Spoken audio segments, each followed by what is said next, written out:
Good morning, afternoon.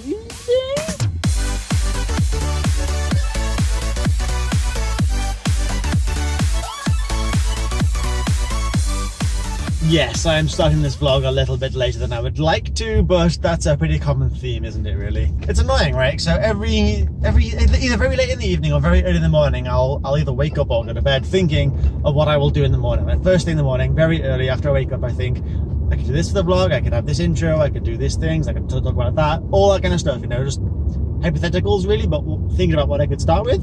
And then the morning comes around and I'm barely awake, I'm fumbling through my morning and I'm focusing on not forgetting things for work. And so anything I wanted to do for video is just gone out the window, which is a shame because I'd very much like to show more of my mornings before work because I get quite a lot done, I feel. I mean, it is only an hour window from when I wake up to when I leave the house, but I feel like I achieve a lot and I get up very early to make sure that I achieve as much as I can. So I would like to show more of that, but honestly, like my brain is not up for multitasking that morning. That's why I have a full hour to get ready, because it is very much one thing at a time, and if I have to stop one of those things to do this, then I'll end up having to push things back, and that's when I become late. So my apologies for that, but there you go, it is what it is. In other news, I have now finished work and I'm driving home for the evening.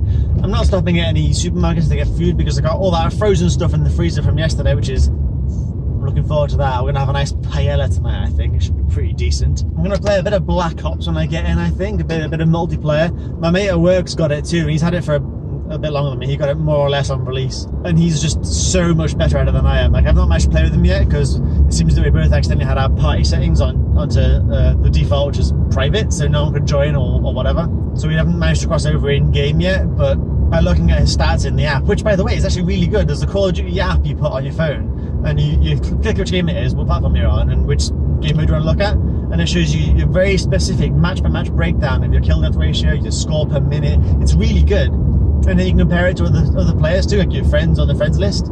Like, it's extremely detailed, and it's really good to look at. It's quite addictive. I can play a game, then I'll refresh the app and see how I did. Unfortunately, my average kill death ratio in the whole time I've had the game is like 0.83, so I'm actually dying more than I'm killing, so I'd be more used to my team by not playing. And this guy at work has a 1.3 kill death ratio, so he's actually significantly better than I am. He gets an average of 300 score per minute, and I get an average of about 190. So yeah, and he's like, "Oh, you should jump online after you finish and we'll play some Black Ops." I'm like, "Yeah, we should. Yeah, can we be on the same team though? Because if we're on different teams, I'll be very sad." But I'm going to play a bit of that, and actually, I very recently subscribed to a service called Shadow. Now, I didn't talk about this at the time because I wasn't sure how I felt about it. There's a lot of videos on other YouTubers, smaller YouTubers it seems, but they're sort of like the 1,000 to 10,000 tier subscribers, and I'm calling them the small subscriber accounts, whereas here's me on 20. But they seem to do a lot of brand deals promoting this service called Shadow by Blade, and essentially it's cloud gaming. And I've tried that before with a company called OnLive many years ago, and it was terrible. It failed immediately. But this one looks a little bit different. Instead of having basically access to a certain number of games that they've optimized for streaming and playing over the internet, this one just gives you access to a virtual PC. And they just give you a Windows 10 based virtual console that has the equivalent hardware of like a 1080 Ti in it, an 8 gigs of RAM, maybe 16 gigs of RAM, something like that, and then a 500 gig hard drive equivalent on this server. And you just remote desktop into it and play whatever you want on there. So you install your own games to it, you install your own services. You can technically install like video editing software to it and edit videos on there, and then use their crazy fast internet speeds to upload it. But I've not managed to try it out yet because I purchased it using one of these YouTubers' referral links to get a crazy cheap price on it. It's normally £27 a month, which is quite a lot. So I'm not sure I'll continue doing that unless it turns out to be really good. But I got it during a special offer weekend where I got it for just £7 rather than 27. So I thought, I'll give it a go. I've got a month for £7. I'll see what it's like. Turns out it takes 5 working days to activate your machine. And of course, working days don't include weekends. So it's taken a full 7 days, almost 8 days, if you see what time of day I activated it. But I got the email today saying it has been activated. So I'm going to head home and try that out too. Because if it turns out that's really genuinely viable, because I do have unlimited internet on the camera phone that I'm recording this on now, I do have unlimited 4G and 4G plus technically. So if I can get a strong internet signal on any device, being able to actually just play any PC game at full spec with hopefully no lag, Like, it depends what the latency is. Like, if it is a sort of a laggy mess, then it's a write-off. But if it's doable, that could be very feasible.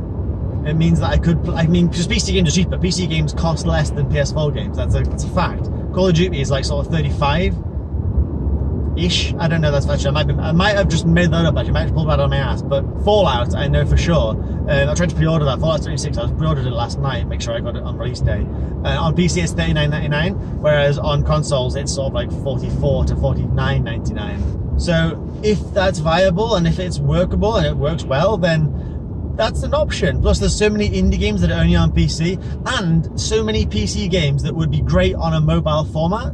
Like those like tower defense things that are smaller games, but something that I wouldn't want to dedicate time to in front of a PC. If I'm going to be sitting down in front of a console or a big screen, I want to play something that's worth it. Whereas quickly portable on mobile, I want to play something that's smaller, quicker to go. And there's lots of PC games that would be great in that format, but my hardware would support it.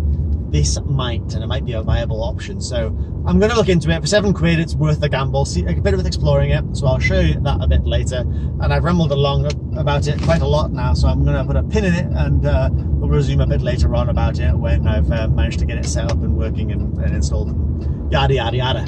Okay, just got back, and there's a sorry I missed you note here from Yodel, and it appears to have gone to number 5. I don't even know who number 5 is. I'm pretty sure this will be something that the Joe's ordered, so I don't think it's for me. But number 5, like that's far away. Hold on. 1, 2, 3, 4, 5. Counting left to right, I guess I can see where number 5 is, but honestly, I've got no bloody idea. I don't know where they'd go there. It's miles away from mine, but I guess I'll go have a wander and see if it's there.